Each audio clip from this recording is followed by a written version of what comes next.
Welcome back to another episode of the Bench Mob Ent podcast, the best sports podcast in New Jersey. Fellas, how y'all doing today? Doing good. That was tough. Appreciate it. That was tough. I like that little sound too. That was nice. That was real nice. Yeah, man, we're good, man. 4th of July and everything, man. Hey, for those that celebrating, cool, enjoy it. Just make sure that you let your children know. And if you don't know, do the research of how this country really got its independence, what we really did to become a country. But that's a whole nother episode, whole nother discussion, which a lot of y'all really don't want to have. We try to hide that part of America, but can't be hidden. This episode, make sure you subscribe, comment, share, like, tell any and everybody about this episode. We may not be in the game, but we know the game. This episode, we are going to be touching on, of course, Bronny. Was he really forced and rushed into the NBA? We're going to be talking about winners and losers of free agency. Nova Knicks, the Philly special. Who actually is the best bet to give the Celtics a run for their money? Mavs, OKC, who got better in the West? And we'll end off the show with talking about, of course, Lakers, Warriors, who's in a worse off position. And everybody every now and then has I have a take that on this hill I'm going to die on. We know on this show, Greg's hill that he's going to die on, Bron is the GOAT. We're going to talk about our MLB takes that's the hill we're going to die on. That's how we end off the show for y'all. But starting it off with this episode, we would be remiss to not talk about the Bronny situation. It's been a lot of different opinions on it, a lot of different viewpoints on it. Most recently, a viewpoint that came about was on this episode, I believe, correct me if I'm wrong, Greg, it was Michelle Beadle, right? Michelle Beadle and her viewpoint on the Bronny draft situation. Yep. We got a clip, don't we? We got audio, don't we? Yeah. I believe so. Not liking what's happening here. You don't like that he's the dictator of a team he doesn't own? Interesting. Go on. I don't like the fact that you just handpicked your podcast partner as your coach and your son is your new running mate. What makes this not dope is the fact that Bronny making it to the league is now tainted because it was his dad who brought him there. I don't have any issues with Bronny James. Seems like a sweet kid. It's got to be tough to grow up in that shadow. My issue is this never felt like Bronny's dream. This is LeBron's dream. And you're telling me the kid that had heart failure couldn't have maybe had another year or two in college to marinate, to get better, to get stronger, to get bigger, to get good? Instead, why is he being rushed out? Ask yourself. Because somebody's on a timeline. So here we are, rushing this so that we can have some weird, dumb, contrived moment in history that I frankly don't care about.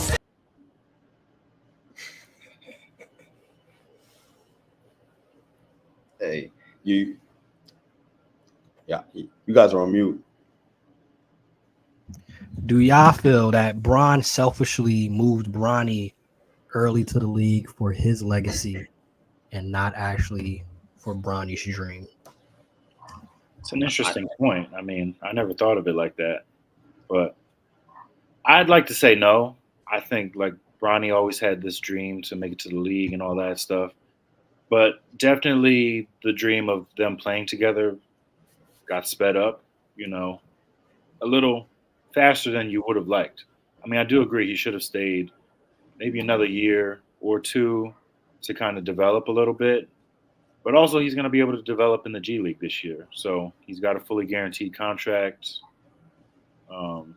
He's not going to really be asked to play meaningful minutes for the Lakers. So it's almost like a paid – it's like he's playing in college, basically, with the G League team. So he's getting that year to develop in the pros.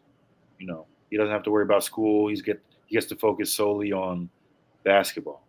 So, but, I mean, it is an interesting point that she made about them rushing the timeline a little bit because, yeah, Bron, he signed a 2-year deal. I feel like at the end of the 2 years, he's probably going to – he can – re-up, maybe 1-year deals after that, but he's going to be like, 41, 42? It hasn't really been done before. I don't know his drive to keep playing into his 40s, like, what are you competing with Tom Brady or what? Because there's not much else he can do in the NBA, and I don't know if he has it in him to keep going through it like this. I mean, he's going to be relied on heavily this year for the Lakers. I mean, they haven't really done anything in free agency. I'm getting ahead of the episode timeline, so let me quit while I'm ahead. But seeing Bronny make to the league and go to the Lakers, it was great. It was great to see. Yeah.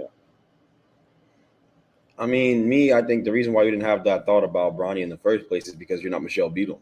Michelle Beadle has a axe to grind with LeBron, and she comes out and says that. And look, she even said she doesn't care about the whole storyline. She was like, yeah, you know what I mean? Like, she clearly is still upset about the whole LeBron thing. And we know she said that he got her fired. She claims that LeBron got her fired from ESPN or whatever.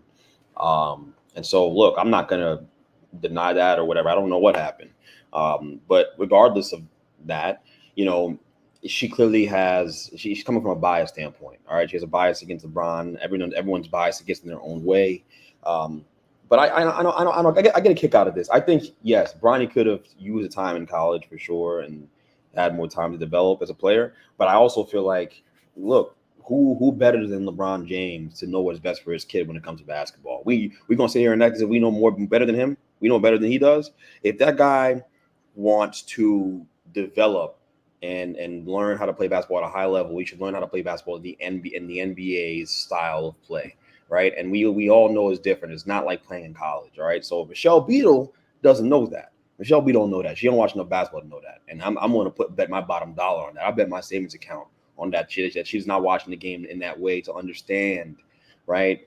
Hey, like the college game is different. It's not spaced out. Guards don't have the same level of responsibility that I'm asked to make reads on every single play. They're not playing out of pick and roll every single time down the floor, right? They're not running side pick and rolls in college the same way. There's more post touches, so the floor is condensed. They got two bigs on the floor. She don't understand that kind of stuff. So Bronny, being the athlete that he is, being the defender that he is, his job is going to be to guard in space and make reads at a pick and roll. We're better to learn how to do that than even the G League, right? I think they all knew, they were all realistic. They just wanted him to get a fully guaranteed deal. I think there are definitely aspects of this where LeBron definitely flexed his power to get Bronny certain benefits that a 55th pick that generally does not get. That's a fact. We don't have to sit here and act like that's not true. Okay, a fully guaranteed contract for a 55th pick is not something that happens. Okay, but at the end of the day, I have no problem with it. I got no problem with it. I see Tone's about to say something. Oh. Just to give for our listeners, our viewers that are watching this now, we got a couple people in the chat.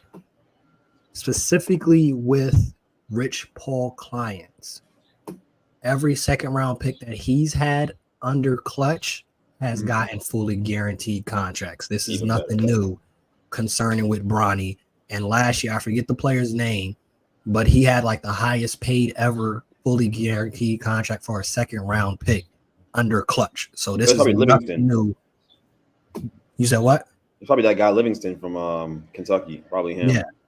This is nothing new from Rich Paul and Clutch, but go ahead.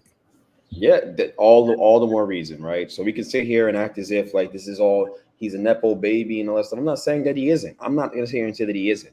Okay, but I think to act like he doesn't have NBA traits and NBA abilities is crazy to me. I just don't really understand that aspect of it. He can definitely carve himself a role in the NBA and be an effective NBA player for a long time. When guys like JJ Redick say that, when Pelinka says that, I don't think they're just fully BSing you. I really don't think that. I really believe that he has a chance. He's a really good defender in space, really great athlete, can shoot the ball. There's things he can develop on and become a really good NBA player, just off the bench and help you in spots, right? Like a Deuce McBride, like a Drew Holiday is a lofty goal. That's a great player. But yeah, at his best, you could be looking at a Drew Holiday situation for sure, right? If he buys in and he continues to get better, and that kid has the right demeanor and the right work ethic to definitely get to that place where he can become that kind of player. I definitely believe that. So I don't have a concern about him long term. He has the right work ethic, the right natural disposition to be a great player in the NBA. And to sit here and to act like that's not his dream, it's Bron's dream that he's putting on him, or he's rushing him out of college. Nah, listen, I don't think so. If you, Savannah, we don't know her, but you see her, I just don't think she's going for that, man. I'm sorry. All right. There's a reason why Bron didn't try to leave LA again. Right. She's got some say in all this, and that's her son too, right? So this idea that she would allow him to be rushed out of college just because Bron wants to play with him, I think that's ridiculous. I think it's assuming a whole lot about their family dynamic that you don't know, and it's crazy. And she made some other comments that she said that were crazy too, like, oh, him being a dictator of a team he doesn't own. What great players haven't had a lot of control over the owners, over the team, right? Over team transactions in modern day basketball. When you're a great player, you have a lot to say. That's just normal. Anyways, we can't listen to Michelle Beadle. It's all right. I know you're upset. I get it. It's all right. It's all right. Thing I'll say on this before we talk about free agency, because I know a lot of y'all want to talk about free agency. For this situation, it boils down to me this. A lot of this has nothing actually to do with Bronny. This is the disdain and hate for LeBron James. Yes. And if we look at any other facet in the world, Lowe's, Kmart, Target, Wendy's, Paris Hilton and their family. If you are in a position to put your children in a position to succeed in any other facet of the world, it happens. Bron is not the first person to do this. Bron is not in NBA alone. We've heard it before. A lot of people say Austin Rivers shouldn't have been in the league. He got in there because of his daddy. We've seen it. This is really about the hate for Bron. And honestly, in any other facet of the world too, if you high up on the totem pole, you get say. You get say in the business. They'll reach out to you. Hey, do you think we should hire this person? You have a hand in hiring decisions. It's the same thing. He has a hand in hiring decisions. He is considered, arguably, however you want to view it, the greatest basketball player to ever touch the basketball court. You don't think he's going to have some say? You don't think they're going, hey, what do you think we should do? He's known to have great basketball knowledge. You're not going to try to pick his brain. Do you think this will work? We know this is about you. Will this work with you and what you want to do? Does this, help intensify and emphasize your skills, especially on the back end of your career? Like, come on, we need to stop. This is really just hate for Bron. Take the whole picture into clearly it is, right? Because if you're being logical, have the Lakers done a good job running themselves lately? Like before Bron got there, what were they doing? Since Kobe's retirement, what have they done? Before Kobe retired, what have they actually accomplished? Right? What have they actually done well? What have they done the right way before Bron got there? They're very lucky Bron even considered going there. They're lucky LeBron had it on his heart to go play for a marquee franchise in sports. That's what he wanted to do. He said that was the biggest reason why I went to LA. And of course, it don't hurt to live in LA, right? But that's what it is. They're lucky he even came in the first place. So this idea that he shouldn't have control or he has too much control, because it's not just Michelle Beadle saying that. There's a lot of Lakers fans that feel that way. A lot of Lakers fans feel like they overpaid for Bron yesterday, which is absurd to me because there are so many nights, too many nights where he's your best player on the team. He's the best player on that team, the best player on the floor at that age. And you feel like you just overpaid for him. You're lucky he's still there. There are many teams in the NBA over the last week or so that would have paid him more or paid him just as much to have him come and play for them because they have a chance to win a championship. And Bron stayed there. Should be happy. Should be counting your lucky stars. But Lakers fans they're weird. Lakers fans are weird, man. They really are. I think people forget in this process too, he was willing to take a pay cut. I'm willing to take a pay cut. Y'all ain't do nothing, so I'm gonna get my money. Point blank period. That's what it boils down to. I was willing to take a pay cut. Bron was in a lose-lose situation. He take a pay cut and they don't win a championship. Oh, he dumb. He should have got his bag. He takes the bag. He's going to be blamed. Oh, he didn't do what he needed to do for the roster to get better.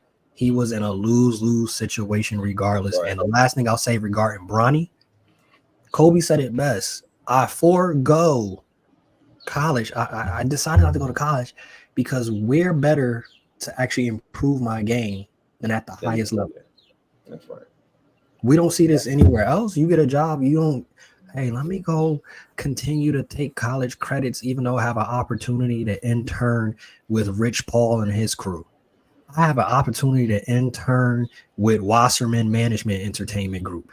Yep. Oh, no, I'm going to turn it down. No, like Miles said, it's basically Bronny's going to pay an internship right now. Get better. And then once you do what you're supposed to do, you learn what you need to learn. You learn our system. You learn these things. Then you get to move up. We got a job lined up for you. He's on a paid internship. Point blank period. Hopefully he's able to actually get better and improve his game and have his own story at some point. That's how it is. Free agency, we just mentioned, Lakers ain't really doing nothing so far. Who would y'all have as one winner, one loser of free agency so far? We'll start off with the losers. I don't want to say the Lakers right off the bat, but yeah, they're one of the losers from free agency. I mean, like you said, Bron was going to take a discount to bring somebody on, and he talked to Clay, tried to get that whole thing settled, and he still chose the Mavericks. So that kind of just shows this thing is not where it used to be.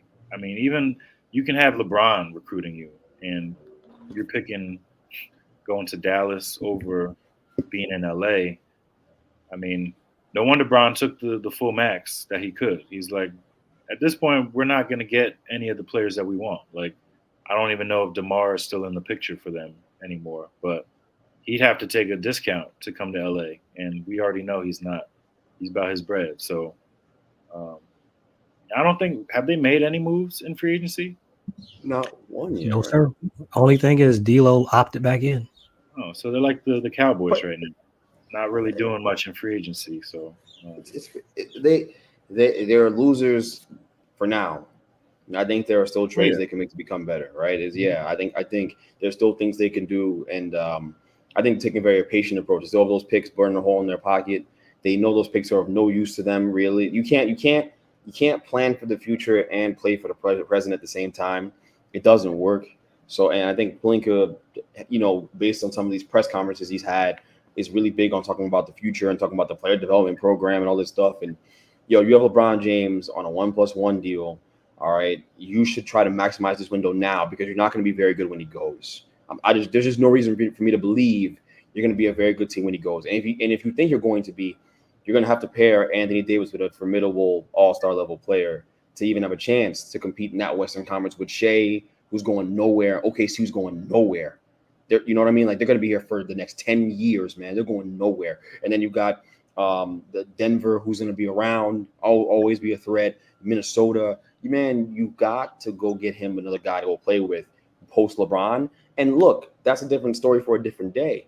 But what you need to do is maximize this window and try to win a championship in this window here with LeBron, because this is it as far as I'm concerned. This is your opportunity. You could be looking at the next 10 years, 5 years, 6 years, however many years of really just mediocre basketball, right? Because that's what we're looking at with the Lakers. It's just reality, right? So you do everything you can. You push all the chips to the table. You make the trade. You make the big move. You think it's going to push you over the top. Lloyd Markkanen. I know Trae Young. I think Trae Young is available. I think for the right price, he could be had. I know they don't believe in a 3-star model in this, new CBA. That's fine, right? I understand that. But then go all in on the wings, right? Go to the Nets. Bron and AD believe in it though, because they asked for that 3rd star. Yeah, I think it's really. I think it's a good move for them. Like, you push all those chips to the middle of the table. That's it. That's what you have to do. You have to do that. So I really believe that that's the way you have to approach it. If you're the Lakers, is an all-in mentality. And I don't know if DeMar puts you over the top. I don't know about all that, but I think that a Kyle Kuzma, in addition to someone else, I would like that. Like, just athletic wings who can come help you and add some shooting to the team. That can help you. And you're going to trade D'Angelo Russell. You got to figure out point guard too. Maybe LeBron plays point guard in his older age. Who knows? But there are still moves for them to be made. There still are. And then some of the names, Cam Johnson, Dorian Finney-Smith, guys like that, those wings that can really help you. Or you go in on Lauri Markkanen, maybe you make that move. That'd be interesting. But they got to do something. They can't sit here and do nothing, and they got to go all in on this window. Yeah, the other thing too, Miles, they brought back Max Christie. That's all they've done. That's all they've done so far in free agency. I love that they kept him, because it was actually conversation that they might lose him. So they did at least that right. I think Dalton Connect's going to have a good impact on this year from off the rip. He's not going to the G League. No. Dalton is not going to G League. He's ready right now to play and make an impact. Like you said, you got to figure out what they're going to do, try to get some wings, try to do something. It's literally kind of the same thing the last 2-3 years. Is like y'all just trying to get JV pieces at this point to just see who fits around. Me personally, I'm trading for Trae Young. If I were them, I'm going all in on a 3-star model. I'm trading for Trae Young. I think Trae Young is the perfect running mate for LeBron and AD. The shooting he provides, shooting is one of the biggest problems you have. You add that shooting, which is an elite level shooter. I know he's not a great defender necessarily, but you have good defenders around him per se. I don't think you have to give up nearly as much as you think you have to in that trade. I think, I so you have to come up with a couple guys maybe, but I would really go in on that move because it also sets you up for the future at the same time. Because then you have Trae and AD there when LeBron's gone, and you get right back underneath that second apron, and you make some moves, and you can go back to the 2-star model when it's all said and done. But that's what I would do. I would go in. Because I think that move is the highest ceiling of all the moves you could make.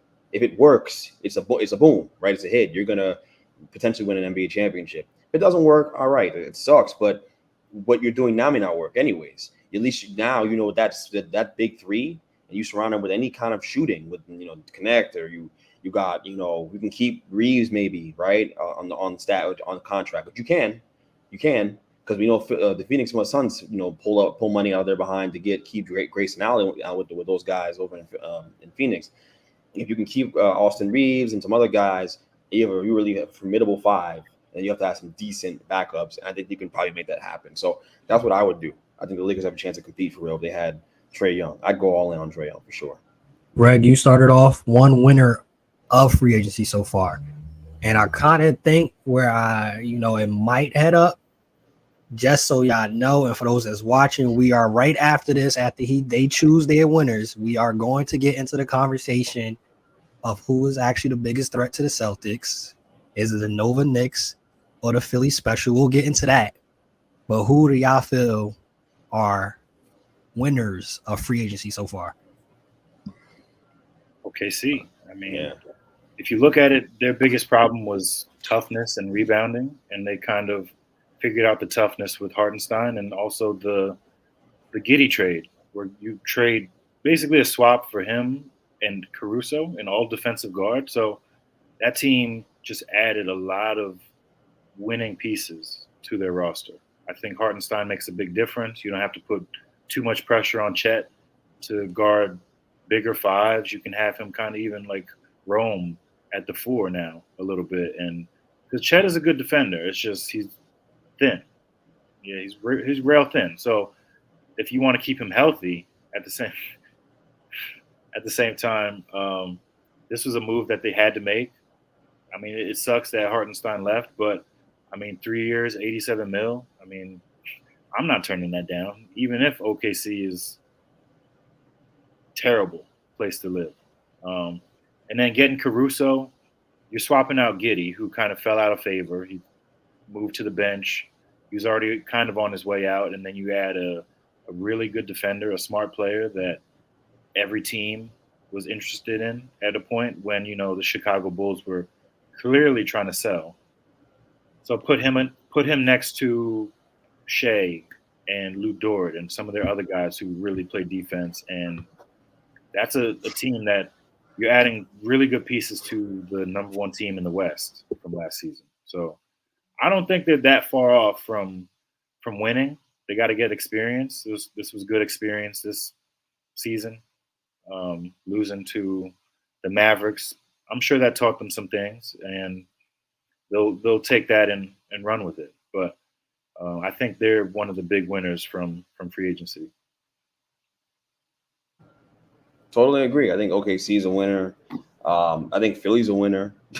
Philly's a big winner. They went and got the perfect third star for their team, to fit right in with Maxey and Embiid, and they have a championship level window now. They have a championship level team. They have a championship level expectation now with that group. And they would have told you that they had it before, but realistically now they do, right? They have a guy who can maximize the floor spacing. Everyone can shoot on that team, including Embiid. Embiid attracts a lot of attention. Paul George has never played with a superstar that good before and that dominant before, who attracts that much attention. So he's going to get a lot of open shots he's not accustomed to getting, and he's going to have a career year as long as he stays healthy, because there's going to be a lot of open shots for him. It's going to be really hard to guard that basketball team, and they have a legitimate chance to win an NBA championship, which I am not a fan of. I don't want anything good to happen in Philadelphia. Nothing. I can't stand them, but I think you have to be realistic about it, and they have a really good chance to win. And Tyrese is only getting better year by year. Tyrese is one of the best young players in basketball, one of the best players, period.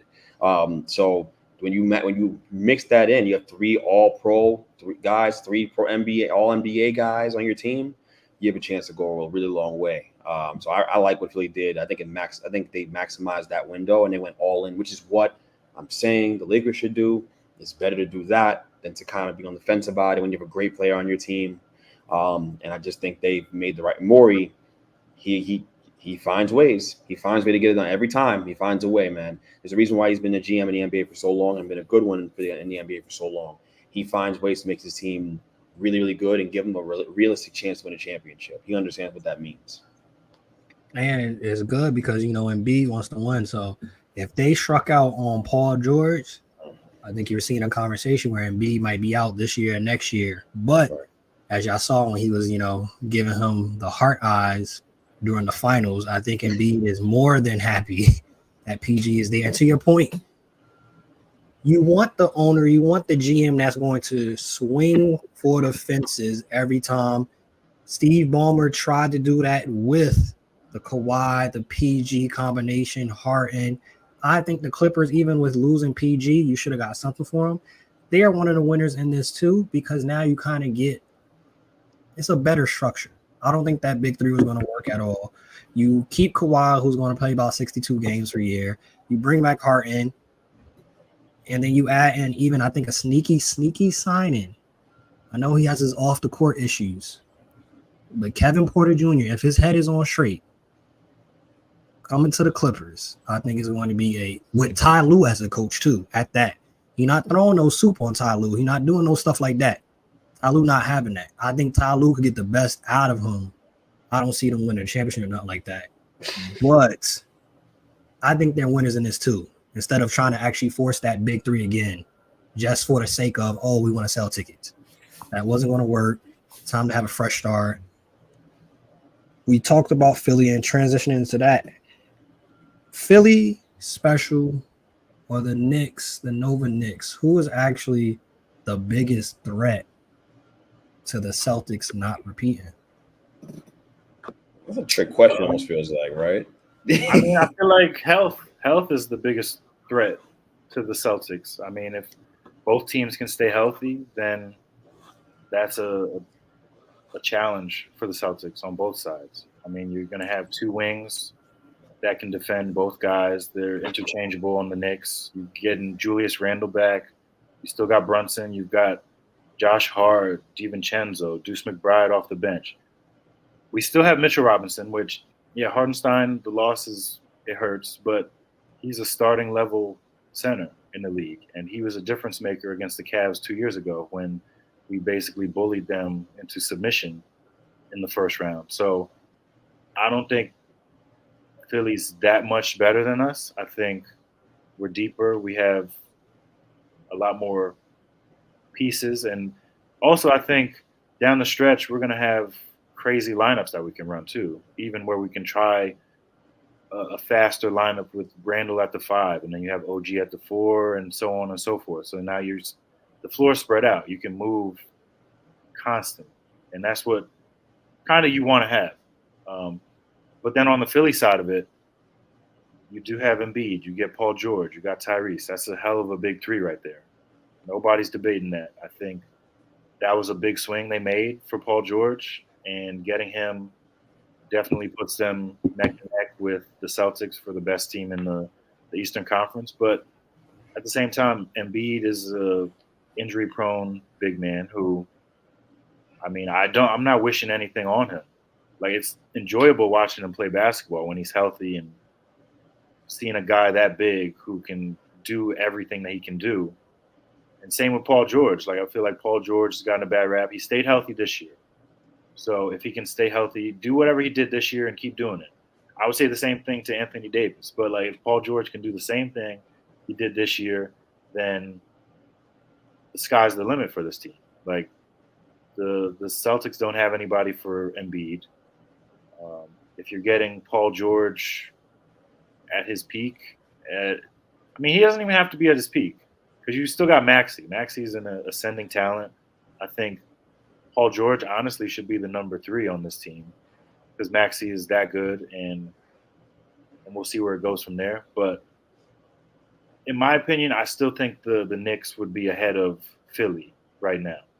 Even getting Paul George, that's great and all that, but the Knicks doing what they did, getting Mikal Bridges, a guy who can do what we had trouble with, guarding guys like Tyrese Maxey, the smaller guards who are quick. We got OG who can guard 1 through 5, like Randall. This will change his game a little bit, I think, for the better. I think he won't have to be tasked with doing so much. And we still got Brunson. Like, this is an MVP level player. I think people forget about that. But no, I think it's 1 Celtics, 2 probably the Knicks, and then 3 is Philly.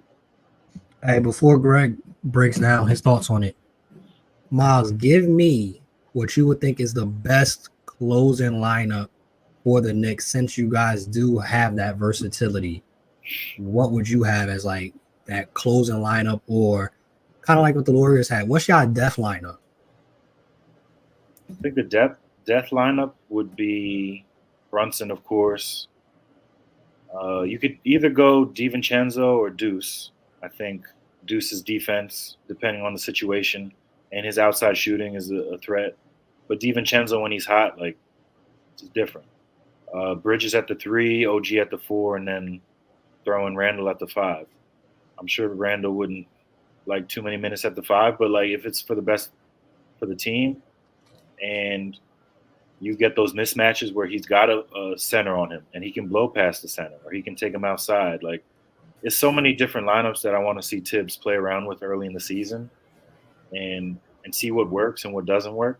But like that, I feel like is the best lineup that they've got. Hey, Greg, who should the Celtics fear more, Philly or the Knicks? Realistically, either one of those teams can beat the Celtics. Because I still believe the Celtics are a little fugazi. That's just my opinion. I don't fully trust them. I know they won a championship this year. I'm not saying that it was something where it was like a fake route or anything like that, or it was a fake championship. There's no such thing. They won, but their path to get there was very easy. All right, there were no speed bumps. There was it was a cleanly paved road. Right, there weren't even he wasn't driving down the street during East Orange where you hit a bunch of potholes. There were no potholes in the road. It was very easy for them to get there. Right, so. Yeah, I think this year will be significantly different. I think if you're talking about health, I'm a big believer in maximizing the potential of your team and going all in. And I think they both did that. The Knicks and the Knicks and the Sixers both did that. If I'm looking at it from my perspective, I think the team with Joel Embiid on it is always more dangerous because Joel Embiid attracts so much attention when he's on the floor. It's ridiculous. You don't guard that guy one guy. You guard him with 4 guys. Okay, there are 4 sets of eyes on him at all times when he has a basketball. They can literally have to compress and pack the paint just to have a chance to stop him from doing what he wants to do down there. He's an unstoppable force when he gets going, when he's playing his game. All right. So the only thing that can stop the Sixers is themselves. That is you're getting hurt or you go out there and put up a stinker in the playoffs, which Paul George has been known to do and Embiid's been known to do. So you got to take that into account. Tyrese Maxey's made of the right stuff, though. He shows up in big moments. He'll put 50 up in a playoff game. He's got no problem. He'll make a big shot in the playoffs. He is emotionless. He's stone cold out there. So we can trust him. But I think I would look at the Sixers as more of a threat because, again, the matchup problem that Embiid causes for you, the fact that you have to pay so much attention to him just makes the life of a guy like Paul George very easy. And he can kill you, too, for just shooting wide open, practice jump shots, which you're going to see during the regular season. You're going to see that. You're going to see it during the playoffs, too, because it just puts you in a conundrum. Pick and rolls with Paul George, you can do that. Pick and rolls with Tyrese Maxey with Paul George in the strong side corner. There's nothing you can do. There's nothing as a defense that you can really do because you have to. If you don't commit to Embiid in those situations on rolls, short rolls, whatever, he's going to score. So, and then if you do, Paul George is right there on the for the skip pass. That's a bucket. What are you really going to do? Like, how do you really guard that? They just present problems that teams can't answer. And I think the Sixers are in a really good situation with that big 3. It might be the most perfectly constructed big 3 I've ever seen, just from a skill set perspective. Everyone plays so well off one another. It all works so well, right? It's the perfect chemistry kind of fit from that perspective. Now, ironically enough, the Knicks are the team of chemistry, right? The Nova Knicks is chemistry galore. All right, they're taking chemistry class over there. So I fully understand where Knicks fans would be excited. They have a chance to win too. It's not me disrespecting them, but in reality, I trust the star power that Philly has over and the 3-point shooting they have around it. By the way, with Eric Gordon, with Kelly Oubre, with those guys, I think Kyle Lowry will probably come back. I think he will. They're gonna have shooting all over the place, man. Like it's a really good situation for those three as well. And I'm not saying the Knicks don't have plenty of shooting. They do. The Knicks are really good. The Knicks can beat anyone. They can beat anyone in the NBA with the team they have. I'm not discounting that. But you're asking me who Boston should be more scared of? It's probably Philly. Now, some other signings that happened in the East before we go into the Western Conference. We had the Pacers signed Wiseman. He's on the Pacers now. You have Tobias Harris signed a 2-year deal with the Pistons. You had Milwaukee Bucks. They added DeLon Wright. DeAnthony Melton left. He went to the Warriors. Caldwell Pope to the Magic. That was a big signing. I think that was huge. Yeah. Jonas Valanciunas, he took the bread. He went to Washington. 3 years, $30 million to go over there. Some signings in the West. Najee Marshall, 3 years, $7 million to the Mavs. Chris Dunn to the Clippers. You had Kyle Anderson is with GSW now. The Mavs did a sign and trade to get Clay. And the Western side, the Eastern side obviously got better at the top half. Top half got better. On the West, it was already a lot of competition. It was going to be tough. The Mavs and OKC. Which of these teams do you feel got better and are the favorites? Super early, but the favorites to be representing the West in the finals. Because you look at the Mavs, they signed Clay, they got Quentin Grimes, they added Najee Marshall, which I think personally is an upgrade from Derrick Jones Jr. That's just me. OKC, we already touched on, added Caruso and Hartenstein. Which of these two teams you think? Are the Mavs in a position to return back to the finals? OKC going? What's your thoughts on these signings in these two teams right here in the West? I think if I'm looking at it, honestly, I think OKC probably is in a better position to go win a championship because of the rebounding they got with Hartenstein. We know he can rebound with the best of them. So you're going to get second and third chance opportunities, which for a team that's that effective shooting the three ball is going to be just gold. It's going to be amazing. You get open threes off of rebounds, offensive rebounds. Like it's just simple. This is the way basketball works. So signing Hartenstein and paying him $30 million a year is not an overpay. It's not because he's that valuable to them. In the way that Mikal Bridges was that valuable to the Knicks, and so where they'll trade six first rounders for him. So to that point of OKC and where they are, like I think the ability to defend at every position is incredible. They have a lineup where they can play Lou Dort and Caruso at the same time. So now they can go after your guards, they can go after your threes. They're going to be able to really get after you and really put ball pressure on your best players for the entire game, right? As well, they brought back Isaiah Joe, re-signed him. They re-signed a lot of their key role players too, man. Like I just like their team a lot. I love what and I think Shea's only going to get better year by year. He's that kind of player. He's a great all-time great level like player. That's where he's headed. That's the trajectory of his career. So I really, really like what OKC did. I think they have a chance to win a championship, not just this year, but the next 5-6 years. That's where we're headed with them. And J-Dub going to get better and better year by year too, right? Chet as well. But I'm really excited about Jalen Williams. If I'm talking about who I'm excited about more between Jalen Williams and Chet, it's Jalen Williams. Jalen Williams' game gets better and better. He has no holes in his offensive game at all. He's a more than capable defender too.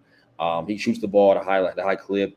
He can score at all three levels. There is literally nothing not to like about that guy's game. And to think that when he got drafted, all I said was he looks like Loretta Devine. It's funny how you go from there to here, right? But he is a heck of a basketball player, man, for real. So they have done a great job building that basketball team. Sam Presti is easily, he could be the best GM in basketball. Honestly, we're being very real about it. He is phenomenal. And they've built a perennial championship contender where they're not just built for now, they're built for the future too, as well. So I really like them. I think they can get after Clay. If you're talking about it as a head-to-head matchup with Dallas, I think they can get Dallas out of here. I know they lost in 7 as they were constituted last year. So this year, I think they're taking a step forward and they'll be a bit better. And Dallas got better too, don't get me wrong. But with Dallas, I have more questions about Kyrie's health and Luka's health year to year. You don't know what you're going to get. That's why last year was a big opportunity for them, and it just passed them by. And that could come back to be a situation where you're like, damn, like 10 years from, you're like, damn, like we could have won our second championship, since our first one since Dirk left, put it that way. And for that to pass us by, it's a killer. But I think OKC, for all the reasons I named, they're the best team in the West, in my opinion. Hey, Miles, real quick. Jalen Williams, SGA, Jason Tatum, Jaylen Brown. Oh, Jason Tatum, Jaylen Brown. Jalen SGA. Oh, Jalen wins SGA for me. SGA better than both of them. SGA better than both Jaylen Brown and Jason Tatum. That's not a debate. He's better than them both. And J Dub's getting better and better. J Dub's built for them. J Dub's getting better and better, man. He's gonna catch one of them. He's gonna catch one of them. But whether it's Brown or Brown's good. Brown's a better player of the two of them. So he could catch Tatum. For real. We'll see. I mean, I still would take those two over them two. I mean, it's not like they're like almost out of their prime. Like they're right in their prime. Like Tatum can always get better. Jaylen Brown's still getting better. I mean, sure, Jalen Williams is really good, but I mean, if he can get to the level that those two are at, that would be a win. It put them as the best duo in basketball because they already have an MVP on that side. I know that Shea didn't win it, but he should have won it. Shea is an MVP. He's in a win MVP at least 2 times in his career. And that's where we're going with him. So he's a superior player to either of those two guys. And then J Dub's a rising, young, super talented player, Tyrese Maxey level player. That's where we're headed with him. Tyrese Maxey level player with J Dub. That's how talented he is. So you have that, and that combination to me, I think it's just the sum is greater than that of Jaylen Brown and Jason Tatum. It's just me. That's just me. Yeah. Now, there are 2 teams in the West that have 2 all-time legends, all-time great players, and Steph Curry and LeBron James. We mentioned the Lakers earlier, but out of these 2 teams who pretty much haven't made that much noise, who pretty much haven't gotten better as of yet, they might do some trades. Marketing might go to the Warriors. They're both pulling at straws now, trying to do something to optimize the time that they have left with Steph and LeBron. Which of these 2 teams are actually worse off, the Lakers or the Warriors? The Warriors. Yeah, the Warriors. The Warriors are worse off, in my opinion. When you look at the team, they're paying Draymond, their enforcer, $25 million a year. That's a contract that's going to be hard to get off of for the next 4 years, I believe it is. And then you look at the rest of the team, just how they built it out with Kyle Anderson and who else? They got the guy from Philly, the Anthony Melton, and I think. Yeah, Buddy Hield, right, as well, signing and trading for him. I just look at that team and they're at a really tough spot because to get better and to trade for a guy like Lauri Markkanen, who seems to be the only target they've locked in on. Of course, it's the NBA, things can change. But you got to trade with some of your young talent, like a Kuminga could be in the conversation. If you trade Kuminga, then there's your future is gone, right? Because he is that talented. He is undoubtedly very talented.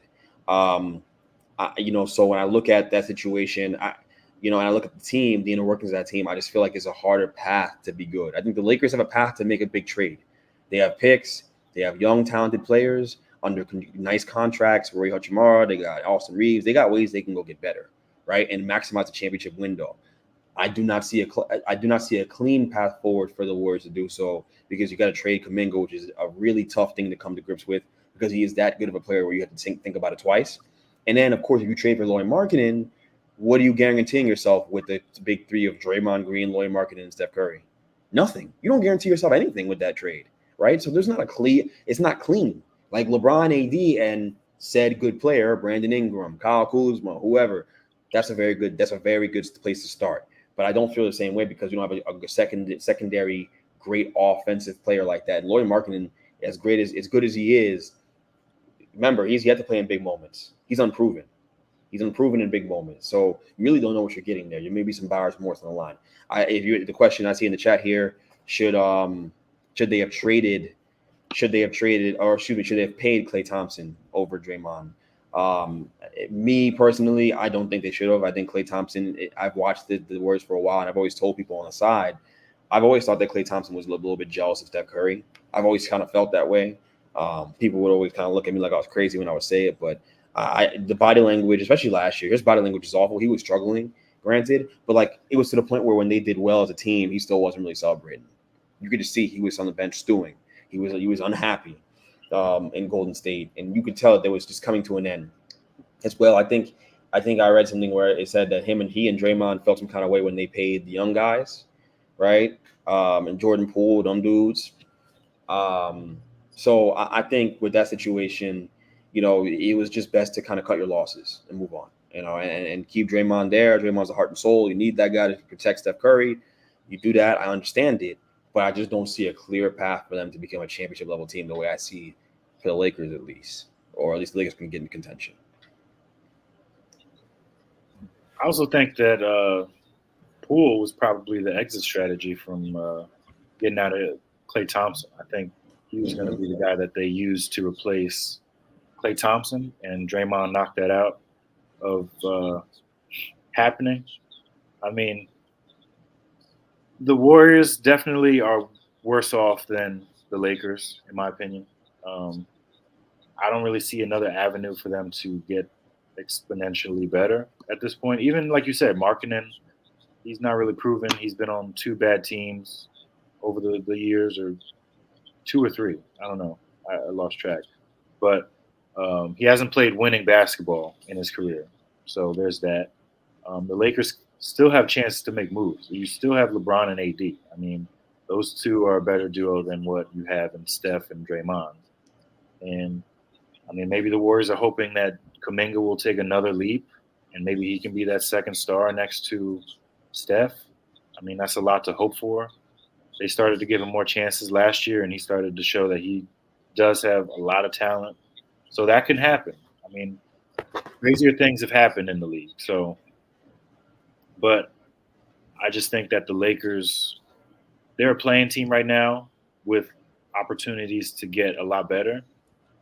And the Warriors, I mean, if you can get those guys to play Warrior basketball, I like the signing of Kyle Anderson.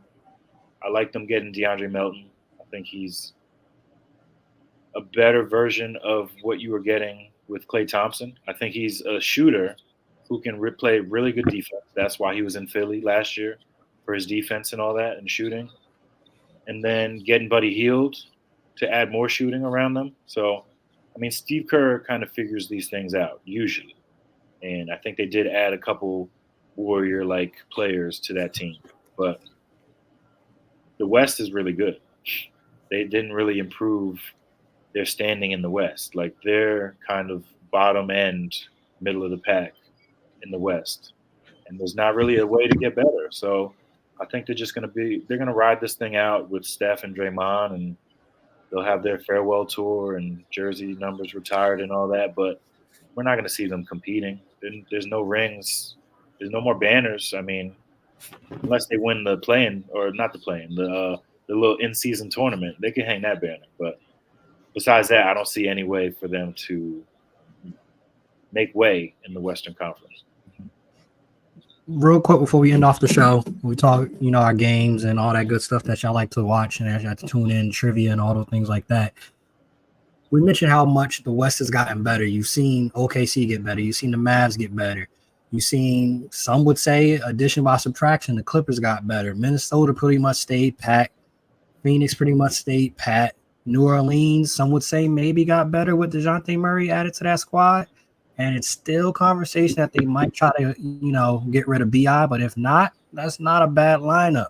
One team that, you know, was in talks of being a possible dynasty and should be in the conversation for years to come are the Denver Nuggets. They haven't done much, and it's reported that Nikola went to the front office from Serbia and gave them a call on FaceTime and said, hey, I want that man Russell Westbrook. What are your thoughts on Denver possibly adding Russell Westbrook to their mix? And should Nuggets fans be concerned in general that with how the West is going, they actually might not be back in the finals for a while. I think like they should have gotten another solid big behind Joker, so he's not relied on so much heavily in these games. Like in the playoffs, it was either him or like you take him off the court and it's a loss. Like you once he left the court, like you're at a disposition of or a disadvantage of the matchups and all that stuff. So like getting Russell Westbrook is cool and all. It might have been cooler like 7 years ago when Russell Westbrook was at his peak. But Westbrook now, like, I mean, he'd be a solid backup point guard. I mean, you did lose Reggie Jackson, although honestly, for this team, I'd rather have Reggie Jackson than I would Russell Westbrook, just because he can shoot. And Westbrook, I mean, he'll push the pace. He can do all the things that he's a good pickup player. But in the league right now, on a winning team, like it's not really working. I mean, I understand why he left the Clippers. Maybe he wants a bigger role, and he's not going to get that in Denver.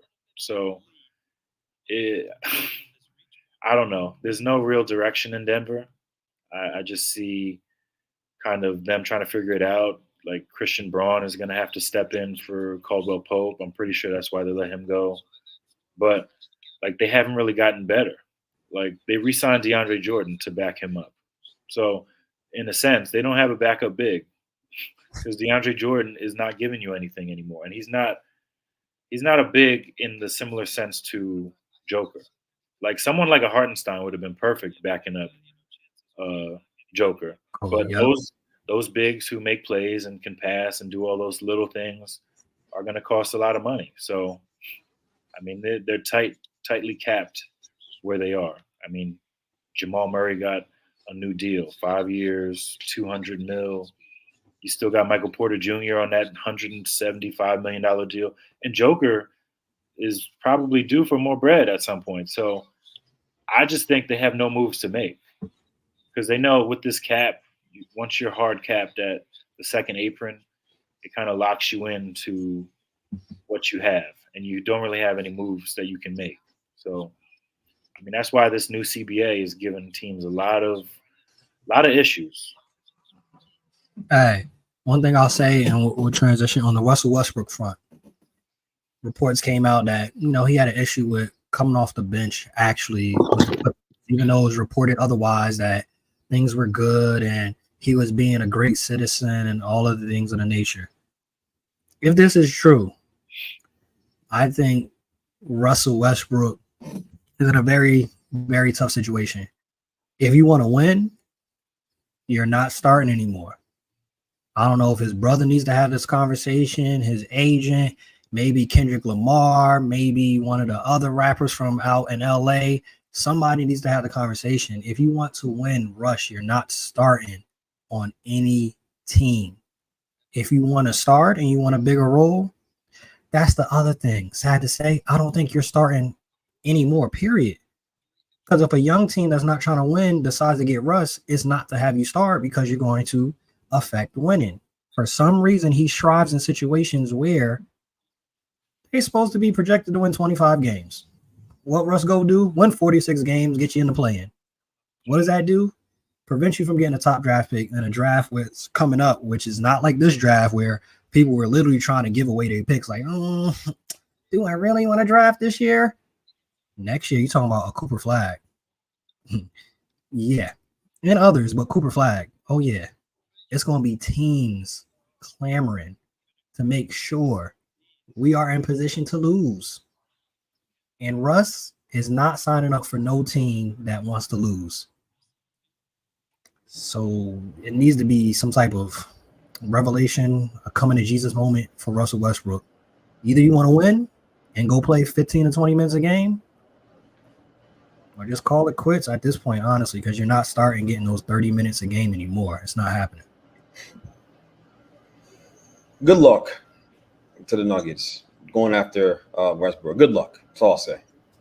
That's all I'll say. And I'd be remiss to do this too because I know where you're going next. And we may be going to the games. I know where we're going. Go ahead. I'm going to mention this before we wrap this basketball thing up in its entirety. Sean Marks deserves a lot of credit for making the trade that he made. Sean Marks deserves a lot of the credit for that trade that he made with the Knicks. He didn't allow the crosstown rivalry and the nonsense and the fact that they haven't made a trade in damn near 20 years to stop him from making the best deal. He traded Mikal Bridges to the only team where that would have traded that much for him. Mikal meant more to the Knicks and was worth that to the Knicks. He was worth more to the Knicks than he was worth to any other team you would have traded him to. So you got 6 first-round picks, and you set yourself up nicely for the future. And you got cap space next summer, which you would have had anyways, but now you have more of it. It's a great situation. That was the best move they could have made. And I'll also say this too, on the other side of it, you know, from a Nets fan perspective, Nets fans need to understand they need to have players here who want to be Nets, they take pride in it. They take pride. When Claxton signed that deal, he posted that picture of Brooklyn, but you can see it across the Hudson. You can see it and said, "I know who I am." That is important. That's really, really important, and he gets it. They should name him team captain because that's what it's about. It's about getting guys to come to Brooklyn who want to be Brooklyn Nets, who understand what it means, who understand what the history of the organization is. Coming from New Jersey, having Vince Carter, I think it's smart to retire his jersey this year. I'm serious. Like I'm so deadly serious about this. I think Mikal Bridges is a nice guy. I completely understand why you want to go play with your friends. I get that. There's nothing wrong with that. Okay, but the way he conducted himself last year as a Net, we get blown out by the Knicks in the last game of the season or one of the last weekend of the season, and you're talking to Jalen Brunson and Josh Hart in the middle of the floor for like 30 minutes, not going back to the locker room. It's so long the Nets broadcast can show you as they're doing the post-game show, which is unusual. Guys don't take that kind of time spent talking in the middle of the floor. It doesn't happen. And there were Nets fans that were clamoring online about it and were upset in real time. And I just kind of like rolled my eyes because I was more frustrated with his play. He did not play well last year. He was awful for the Nets last year in that role as the number one guy. And I didn't see that coming after he had the explosion after getting traded. But teams adjusted, and he didn't adjust. He didn't work on his game enough. He does not handle the ball well enough in isolation situations to be a number one guy. Clearly, nothing wrong with it. He's an elite level role player. The way the Knicks are going to use him, he's perfect for them. So there's no like question of his ability and what he can do helping a championship team. But I'm just saying as a way he conducted himself at the Net, to me, in my opinion, I look at it worse than Kyrie's situation. I look at it worse than Kevin Durant because to me, you didn't want to be here really from the onset. You were always looking at going to the Knicks the entire time. And I thought there was a better way to handle it. You could have requested that trade and no one would have batted an eye if you didn't go on a podcast and make fun of Barclays and playing in Barclays and your experience playing in there. You know what I'm saying? Like you embarrassed the Nets during your time here at the Net. That was embarrassing. They lost by 50 points. And then that podcast came out. By 50 points to Boston, a game that he played in and played terrible in, by the way. And then you go over there and you drop that podcast with Jalen Brunson and them dudes, like talking about the Nets. He always seemed like he was never really wanting to be a part of this thing. It just always felt that way to me, right? And so to me, it's more disrespectful than anything that happened with Kyrie. Kyrie got in his own way. Okay, that was just Kyrie being young and immature or whatever, even though he was old enough to not to know better. I don't want to go there with Kyrie. And today's not the day. But the point is, Mikal, good riddance. Get guys in this draft that want to be a Net and understand what it means to be a Net and build the right way, and also get free agents that want to be a Net because it is an appealing place to play. And the Nets will not be down for long. It's a 2-year rebuild, in my opinion. I think in 2025, that's that free agency class. They're going to go after guys. They're going to get somebody. They're still going to do that. It's a short-term rebuild. Just remember I said that. Remember I said it on the podcast. That's all I'm saying. I'll end this off too with this. Sean Marks definitely deserves credit because some of the picks that they lost, they got him back from the Rockets. Oh, come on, man. So that's another thing that a lot of people didn't mention in that aspect. Sean Marks was willing and dealing for a couple of days. He was out here making moves. So to get those draft picks back, which at the time everybody was like, yo, y'all got hauled. How y'all lose to get those picks back and everything that you got from Mikal, Sean Marks is definitely in that conversation of top 5 GMs in the league. The GM aspect in that conversation of how good they are does not always equate to championships. It does not always equate to what you do in the regular season. They don't have control over the players.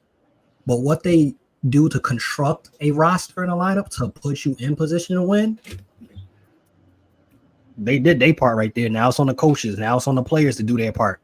Sean Marks, since being in Brooklyn, with the cap situation and everything like that, has put the Nets in a lot of positions to actually have success. Yep. So Think about that, fans. Sean Marks is actually a really, really good at his job. And Tom, I've been saying it the whole time when the whole thing about him being fired and the New York media was really on him about hey, we should let him go. He hasn't done anything. I've totally disagreed the entire time. I think Sean Marks is one of the best GMs in basketball. He understands how to pivot quickly to that point. And also, he set himself up to have 3 first-round picks in this draft class with Dylan Harper, Ace Bailey, all these guys. There's a French point guard, which I want to stay away. You know how I don't want to say too much more. But there's guys, Cooper Flag, right? And so you have 3 first-round picks in that draft class alone. Come on, man. They're set up really nicely to be in an OKC type situation in a few years. Like, honestly. And they're not 2 years. That's going to take more time than that. But they're going to be competing again in 2 years and be back in the playoffs again. I'm telling you, 2 years because of the moves he's made. You'll see. You'll see. And Miles want to laugh at the bottom of the screen. That's okay. You'll see. I'm so serious because someone's going to come play here because the situation, come play at that practice facility is beautiful. Living in Brooklyn is a very appealing thing right now. It's been gentrified. It's really, really nice. I'm so serious. I'm telling you, it's a destination. As long as the Nets have the money to go appeal to some of these guys in free agency, they're going to get somebody. And they're going to go make draft picks on top of it. You can do both at the same time. You're going to have the cap space. And if you think I'm lying, go look at the contracts in the books. Go look at the Knicks deal they just made. Look at who they brought back. They only bring back 1-year deals. It's for a reason. Just saying. They ain't Nets podcast. I'm just being real with you. That's all. Hey, before we close out, I kind of touched on it, but for y'all, how will the PG and Kawhi tenure be remembered in y'all eyes? Gross failure. Yeah. Gross failure. I think that solidifies it right there. It had so much potential. I mean, the Clippers thought they were getting – I mean, Kawhi is really good. He's amazing when he's healthy. But that's been the thing. He hasn't really been healthy. I mean, he has the big deal with the Clippers. And I think if they had to do it again, they might have given it to Paul George because I think he can stay healthier better than Kawhi, but they're locked in. So I think that's another why they pivoted. But they didn't really win anything here. Like it made them one of the better teams in LA. But I mean, in the last 4 or 5 years, the Lakers have a championship. Clippers didn't win anything. Steve Ballmer, it looked like it had potential on paper, getting those 2 star wings. And that's kind of like the blueprint now. It's like you get a couple good wings and build around that and see what you got from there. But it's all what ifs with that team. Like they never were healthy at the same time. You never got a chance to see what they could be potentially playing off each other for long periods of time because every time Paul George was healthy, Kawhi is sitting out games and all that stuff. So, I mean, I don't wish that on any team to have bad luck like that because they traded Shea to get Paul George, and I don't know. Hindsight's 20/20, but if they could see into the future, I don't think they would do that deal again, giving up all those picks and giving up on a player that talented. Hey, But like Greg says all the time, you got to give up pieces to compete and get better. So that's the move they made. They got to live with that decision. Happens in baseball all the time when you trade prospects for star players and that prospect turns into an all-time great. So this is the rare case where that wasn't worth it because you had Shea. You should have known what you had. As a gross failure by everybody in that building, if the scouts that were there before who were a part of the decision to trade Shea SGA away are still there, they should be fired. The key card shouldn't work today. There's no, and it shouldn't have worked for a while. There's no reason why you made that trade. SGA is a far better player than both of the guys you acquired. Both of them, Paul George and Kawhi. And the fact that he was in your building and you didn't see that coming, that you didn't understand that's what it was. And you went and set OKC up to go do what they've done. I'm sure they run those draft picks into J-Dub. I'm sure you've helped them in some form or manner, right? So it's truly is one of the most horrific trades in NBA history. I think they've outdone the Nets with the Jason Tatum, the infamous Jason Tatum, Jaylen Brown trade, where they went and got Paul Pierce, old ass, and other guys.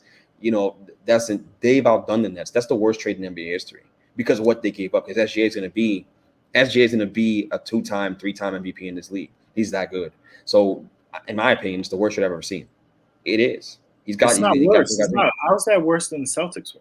Because you guys literally set them up for 10 to 15 years of what did they just do to OKC?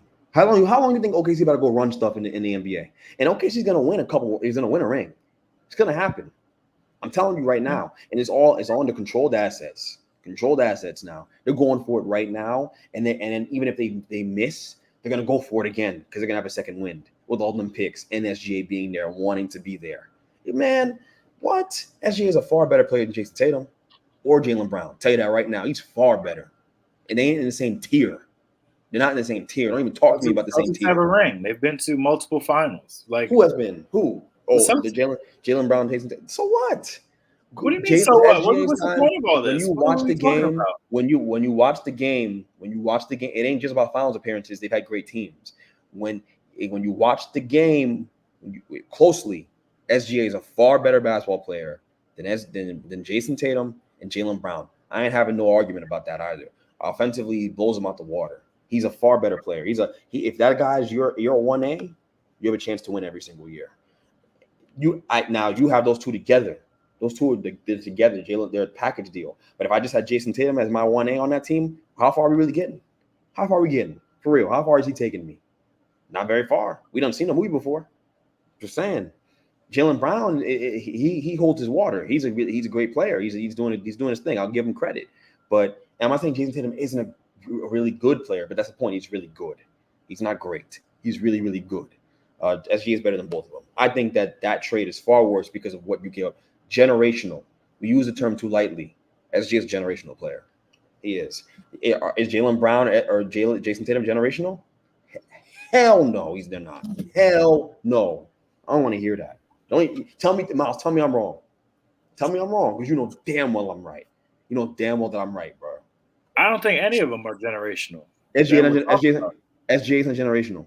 I think he's amazing. I don't think he's generational though. SGA can't be stopped night to night. There's nothing you can do with him.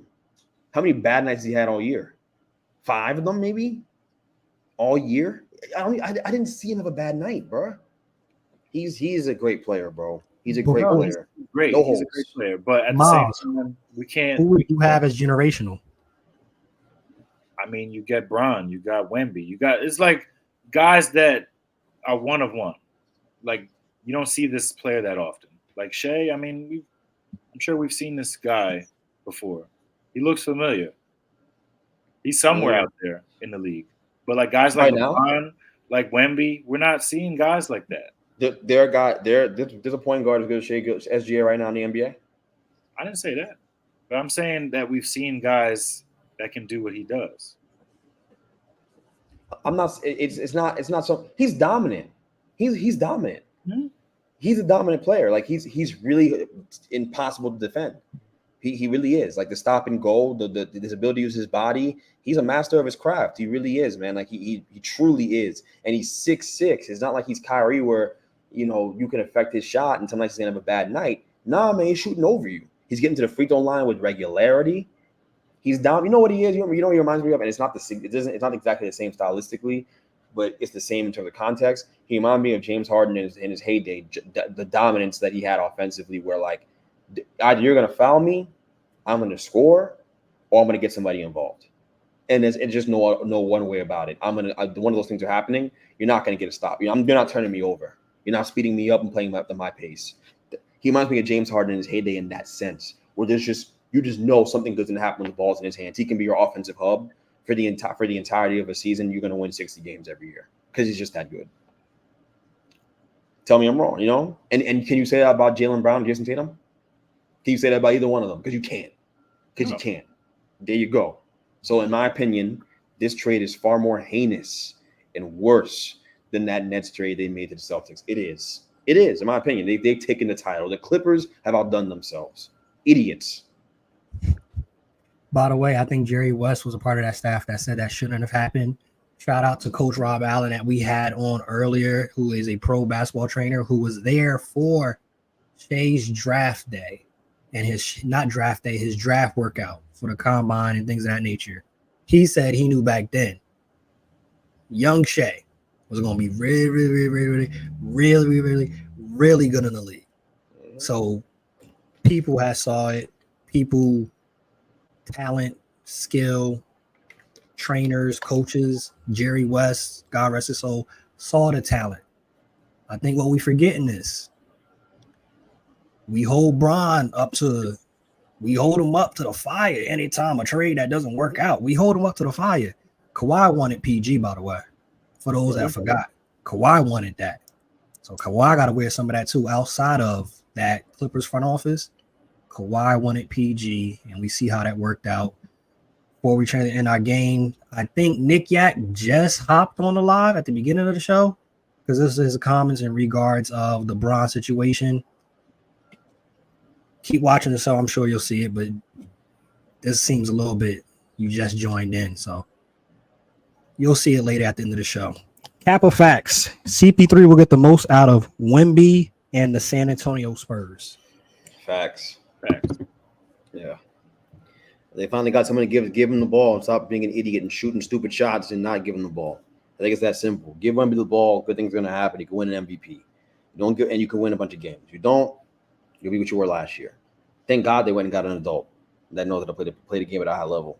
As long as he can stay healthy. To help develop Castle, the kid they just drafted. So, I mean, if they're going to – he said he solely wanted to go to teams that had him as a point guard and didn't have starting point guards there. He's not going to start right off the bat, but he gets a chance to learn from one of the best to ever do it. So I think it's a win-win for him, for the Spurs, for Wemby. I mean, Wemby was already going to be – I mean, I don't want to say MVP level this year, but, like, that kid is going to come back different. Like, he was already amazing as a rookie.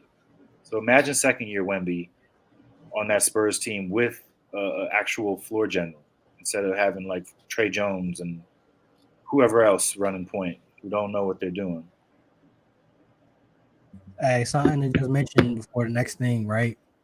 I think it's good also to have him in the locker room because there is obviously a gap in between Popovich and a lot of the players. It's about a 50-year gap.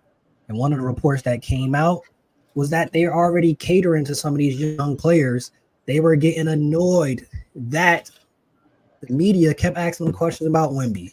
So it was a report that they actually had separate type of press conferences and they told reporters not to ask the other players about Wemby. So it sounds like an immature team as is. It sounds like there's some players on that team is jealous of Wemby. So I think CP3 being in the locker room also is a huge win on the veteran leadership and to teach them how to deal with the media. Hey, it could get annoying if you just dropped 20 and they ask, how was it then Wemby set that beautiful screen? Cool, but this is how you deal with the media. This is how you handle it. This is how you are professional. So I love CP3 there, especially again. Popovich, that age difference. I don't know how much you're reaching some of these young players. That's a big age difference. And who knows if he even has the energy to be talking to these young kids. We know how they are. That's a whole nother episode. Cap or facts, it's a win-win situation for Donovan Mitchell and the Cavs with the extension. Donovan Mitchell's a loser, so I guess Cap. He's just avoiding. He's avoiding being in real conversation, having real expectations. That's what he's avoiding by signing that deal. And look, the money. I don't blame him. Sign the money. I take the money. There's nothing wrong with taking the money. But you can't complain when you're not winning. You can't complain when you're getting bounced in the second round, first round, because that team is just very limited in their ceiling as a group. It's a short deal though, so I could see him asking out in a year. And that's why he did it. It was really to get the bread and then try to get his way somewhere else, which is an interesting move. Like I said, I understand it financially. I just think, if you really are hungry to win, you don't play around. You don't mess around. You don't know what's going to happen in a few years. You really don't. It's arrogant to assume that you'll be at the top of your game and that just year to year you gotta be smart. That's why it's the same logic as trading a first round pick. It's like and it's unprotected. Like you just don't know what it's going to look like at that time. You have no idea. Pro sports is so unpredictable. It is. Look at Miles. Look at Miles. No, I know why you said that. I know why you said that. Well, I mean, it's true though. It's true though. But like, it's the same logic, for real. Like bringing it back to Mitchell. It's you gotta be smart here. I understand taking the money. I get it. It's logical. It's just you're avoiding expectations. And by the time you get in a situation where it's time to win, I hope you're able to deliver. That's all. But I don't see it's a win-win. I think it's a win for the Cavs, and it's a win for his pocket. I don't think it's a win for him, his winning aspirations. If he's serious about that, yeah. Well, I don't know what you expect, to be honest. Last couple of facts. Over the last 2 years, there have been 6 Frenchmen drafted in the lottery, and it's reports as one of the top point guards next year is a Frenchman also. Has the world started to fully catch up to the U.S. in regards of our talents coming into the league? Cap or facts? Facts. Yeah, facts. No, not a debate there. I don't think, in my opinion. I mean, if you look at it around the world, like 1 through 5, they teach these kids how to dribble, how to shoot. They're teaching them like all the fundamentals that you're not really going to get playing the AAU circuit, and they're doing it playing against pros and all that stuff. So these guys are coming over more pro ready for the league. That's why you see guys like Luka come over, and the game is kind of easy for him, and there's no real adjustment period. As opposed to kids over here, you got to learn how to play as a team. You got to learn how to play within a system and doing things outside of being like a star on like your AAU team or role player. And yeah, Luka did it while being out of shape. So that makes it even more impressive. I mean, so. You think is any concern that USA doesn't handily win the gold? No, I don't think there's really that much concern. I think they're going to have a really good I mean, still, the best players, the best team fielded is going to be the U.S. usually every year. I mean, the gap is closed now that you're getting a lot more talented players, and these guys play together from a young age. So, but Team USA, they're going to have a stacked roster. I mean, you're getting Bron back. You're getting – is Curry playing? Yeah, Curry's supposed to be playing. Curry's playing. You're getting some of the best of the best. Like Durant's playing too? Yep, Durant going to be there too. See? I mean, just off of those 3, that's a star-studded team. But they can't take these teams lightly. Like, you can't just assume that because you're Team USA, you're going to blow teams out.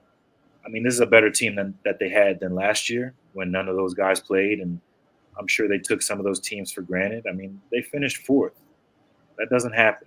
So I know the best players like Bron and them saw that and said, we're not going to let this fly in the Olympics.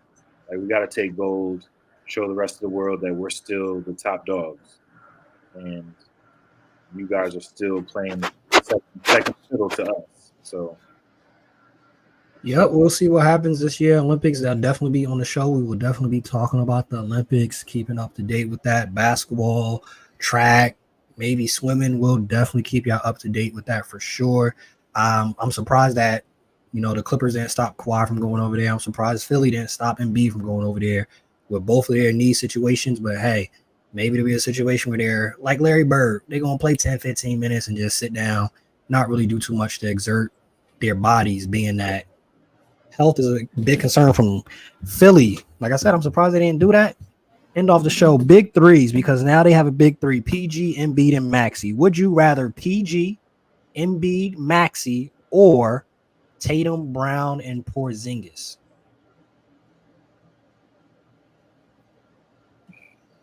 Health. I don't know. It's health. I mean, I guess for a game. I'll take Philly. I'll take Philly for a game. Yeah. See, yeah, me and Miles on the same page. For a game, that's what I'm doing.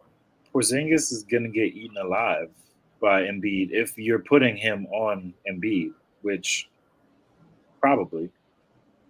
And those other 2 guys are going to eat. I mean, Tyrese is going to eat.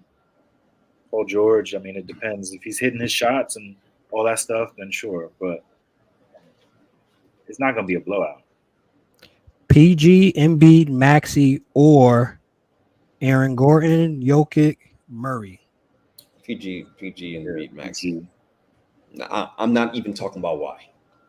PG, Embiid, Maxey, or Brunson, Randall, and Bridges. PG and beat Maxey. Yeah, Philly.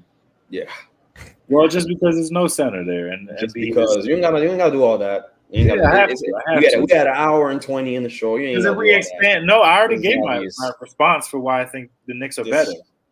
You We're got talking about to go those to three. We're me. talking about those three, though. So yeah, Philly.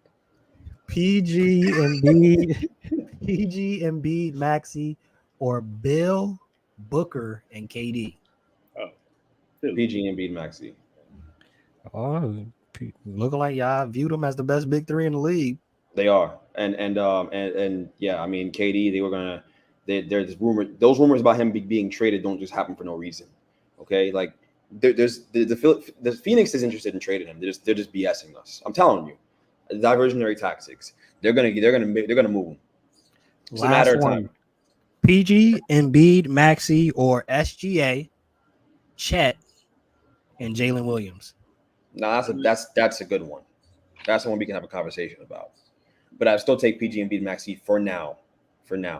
But the best player is probably that's a good conversation. The best player between that of all those big threes is between SGA and Embiid, and it's closer than you might think. I'm not sure. I'm not. It's still. I might go SGA because he's a ball in his hands more often and can control more of the game. Yeah, I might do that. Top. If you go top 5 players in the NBA, Jokic, SGA right there on his tail, Luka, Embiid. He was Four going to win guys. MVP. He was going to win MVP again if he stayed healthy. If he doesn't get hurt, he was putting up astronomical. Embiid. Yeah, he was I know averaging that. like 35 a game, 12 rebounds, 5 assists. So that's the best player in the game right now if he's healthy. Yeah, I mean, yeah, I agree. I agree with that. I'm just saying, if you're going best player, depends. You see, it's close. It's not like it's a slam dunk. Always Embiid for sure over SGA. I'm not doing it. I'm not. I think SGA controls more of the game as a guard. And I saw Nick Yak what he said. We got Knicks fans in here thanks to Miles, which is great. And we're happy. Thank you for listening. I appreciate you guys listening, man. How about that? How about I say that? He said not something else that's facts too. 2 European players are in the top 5, which that proves to go where the game is going. 3 where the game is going right now in the NBA. But I still think we'll see in the Olympics, the USA will rule. But the talent coming in, being actually NBA ready, hey, we gotta figure something out at the grassroots for America with AAU and all that. It's really terrible, really bad where it's at. But over here on the bench mob, we good because we stay ready. And when you stay ready, you ain't got to get ready. We out. Peace. Peace.